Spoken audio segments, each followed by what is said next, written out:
Welcome to this presentation of the results of our stock-taking of SMEs in the COVID pandemic. When the crisis hit earlier this year, the Commission's Directorate General for the Internal Market, Industry, Entrepreneurship and SMEs and the OECD intensified their already very effective cooperation to help national governments navigate their way through the pandemic to support our SMEs, including the vital task of compiling critical information on policy measures and good practices. Today, the OECD and the European Commission join forces to provide you with an up-to-date overview of the situation concerning SMEs in the midst of the pandemic. This joint presentation highlights how the two organisations have coordinated their efforts so effectively to support national governments and their SMEs. I'm delighted to be joined now by Lamia Cowell-Cherui, the OECD's Director for Centre for Entrepreneurship, SMEs, Regions and Cities, and Christian Schreiber, Deputy EU SME Envoy and the European Commission's Director for SME Policy. Thank you, Shona. Before COVID hit, the EU's SMEs were continuing on an extended recovery and expansion path they had entered some 10 years ago after the subprime crisis. And our latest 2019 figures show that for the EU27, the SME sector continued to expand, although at a moderate pace. For example, the number of SMEs in the non-financial business sector increased by 1.6%. Value added generated by SMEs grew by 3.6%, actually slightly faster than the 3.3% expansion of EU27 GDP, while in 2019, SME employment grew by 1.3%. However, in the midst of the current pandemic, these figures seem to be like something from a long-lost past. The preliminary estimates for 2020 for the EU27 are anything but good news.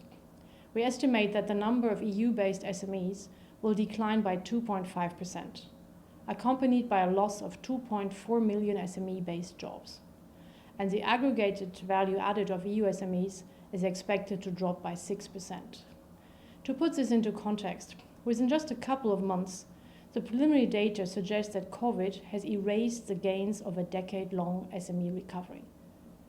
It was only in the last 1 to 2 years that in many member states, the SME sector had actually recovered to the size that it was at the time when the financial crisis hit in 2008-2009.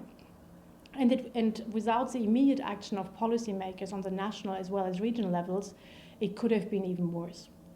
Obviously, the immediate impact on SMEs were of a financial nature. So the OECD's latest SME finance scoreboard has zoomed in on this particular subject and further highlights the difficulties. And I'm very happy here to have Lamia, my dear friend and counterpart in the OECD, to give us her update. Good morning, ladies and gentlemen. It is my pleasure to be here today with our good friends and partner, Christian Schreiber, to present the latest findings from a special edition of the OECD SME Financing Scoreboard.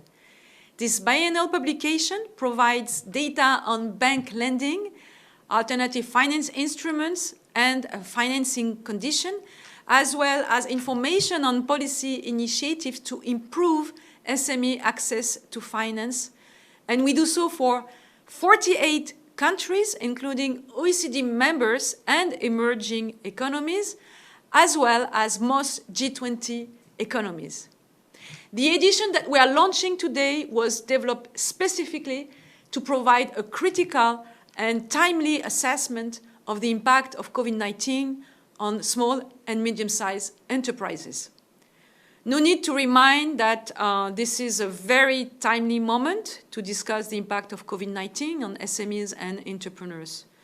Across many countries, especially in Europe, economies and societies are grappling with the brutal second wave of infections, while still adapting and dealing with the consequences and fallout from the first one that hit us last spring. The pandemic has had a profound impact on SMEs and entrepreneurs, especially on their liquidity. And we can expect the situation to be exacerbated by the second wave. Understanding these challenges now is critical. We cannot wait until after the crisis to address them, because by then it will be too late.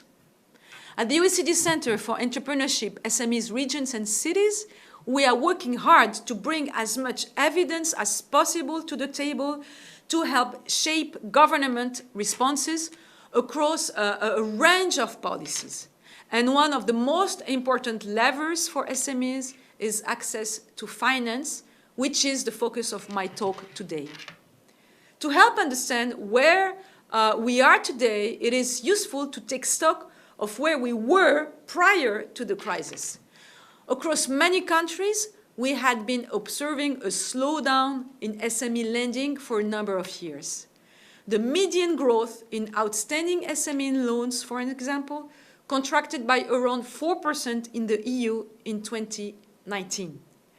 This was happening against the backdrop of a relatively favorable SME financing environment. Look at this chart. It clearly shows that SMEs' interest rates, which were already at unprecedented lows, continued to fall in 2019 in almost 3/4 of the 44 countries covered by the study. The drops were particularly strong in emerging economies like Colombia, Mexico, and China, but they were also significant in the UK, in Finland, in Denmark, and Canada, for example. This means that overall SMEs could access funds quite easily, a trend that is confirmed by a number of surveys, including the EU SAFE survey, according to which business owners indicated that access to finance was less of an issue prior to the crisis. On the other hand, we also observed that the take-up of alternative financing instruments such as leasing, factoring, venture capital, and online alternative finance was growing before the pandemic. Although these instruments still represented only a relatively small share of overall SME financing, this was really good news. To take one example, venture capital.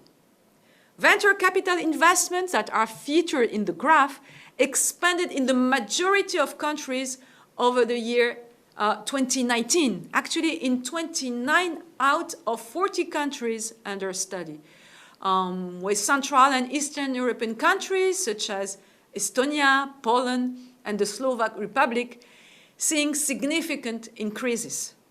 This diversification represents an important and very positive development. We know that alternative financing is an important channel for innovative startups and SMEs.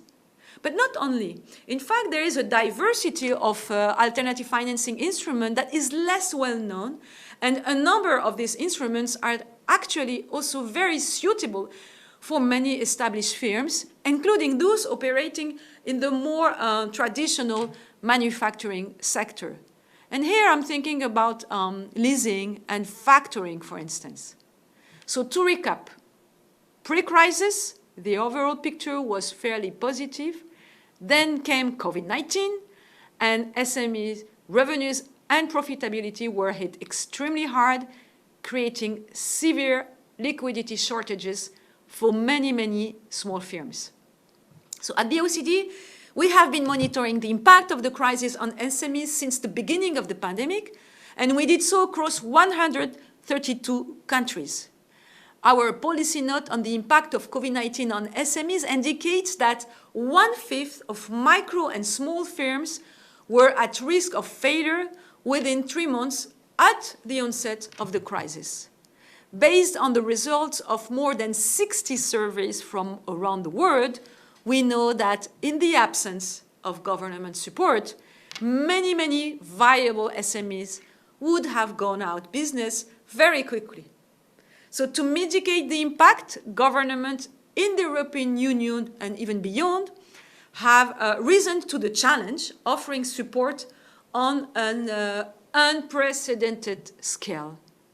These were broadly related to employment, financing, payment, and more structural measures.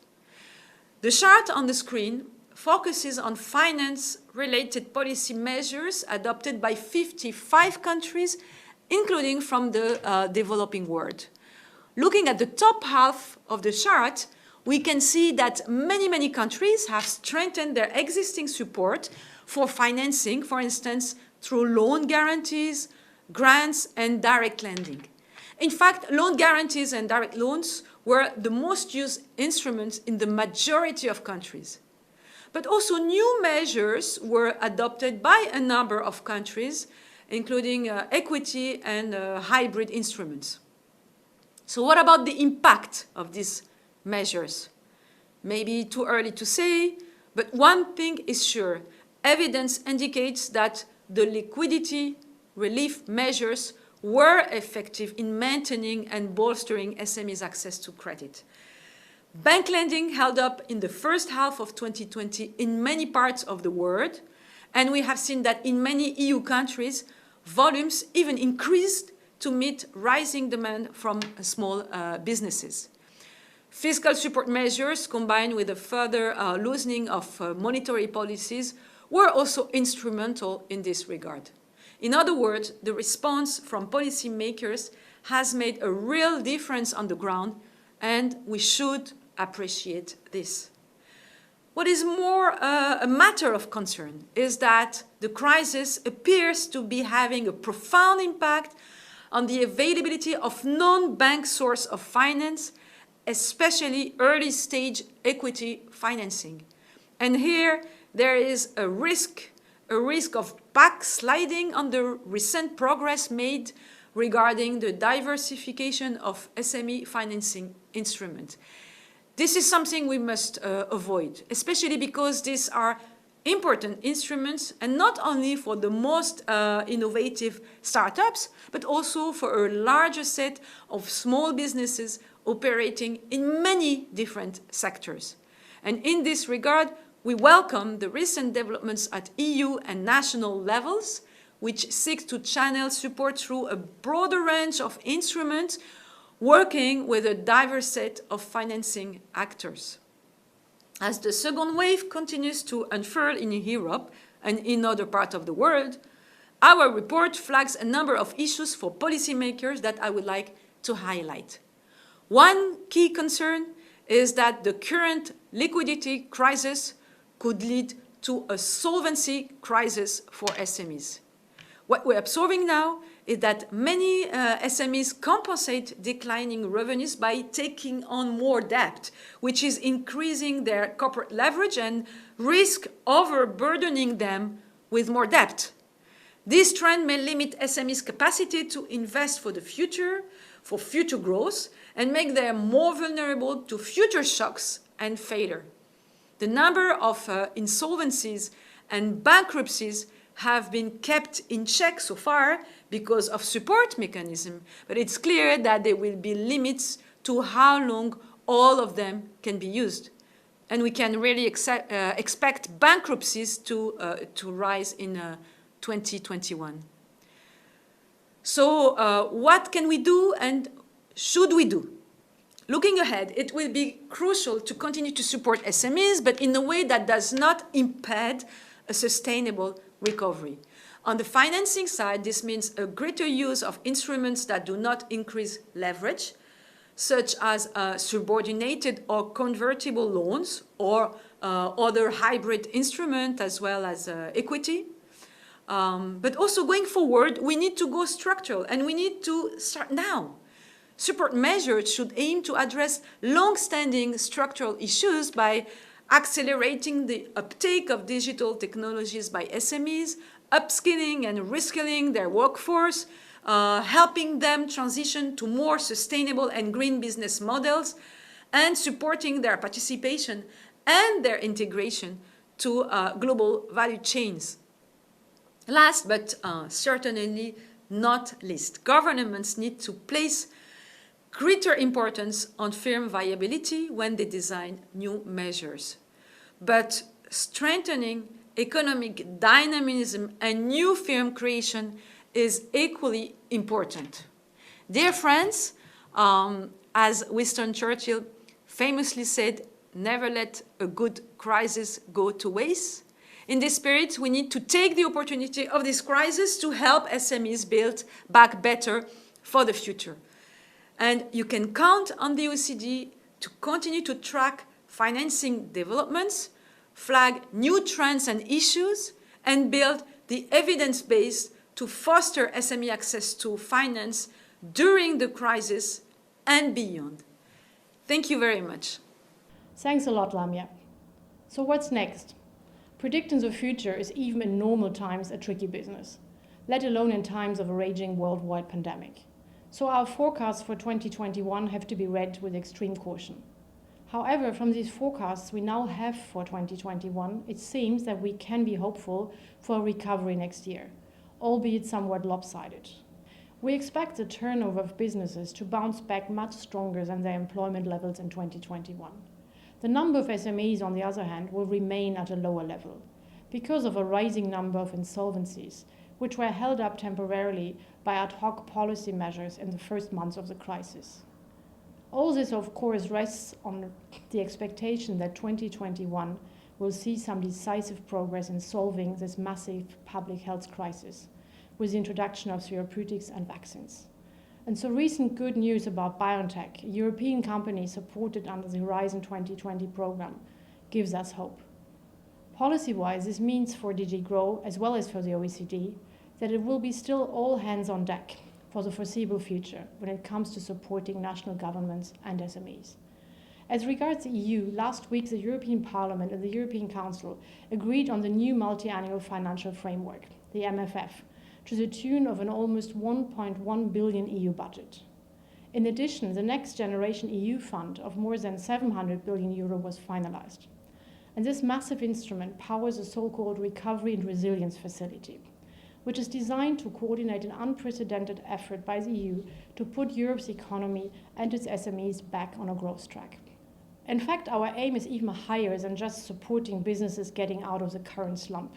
We want to go much further to ensure that this recovery is guided towards attaining our long-term strategic goals of sustainability, enhanced resilience, and fully reaping the benefits of the digital age. The Commission's SME strategy, which was adopted at the onset of the crisis in March 2020, has already fully incorporated this triple transition. It contains a comprehensive set of both new and well-proven policy instruments to support SMEs. Therefore, the current crisis has not made it necessary to completely overhaul the strategy as such. Apart, of course, some refinements, some major refocusing, and front-loading of specific measures. And we hope that the reinforced SME Envoy network will play a crucial role in directing and monitoring the effective implementation of these policies in support of the EU's almost 23 million SMEs.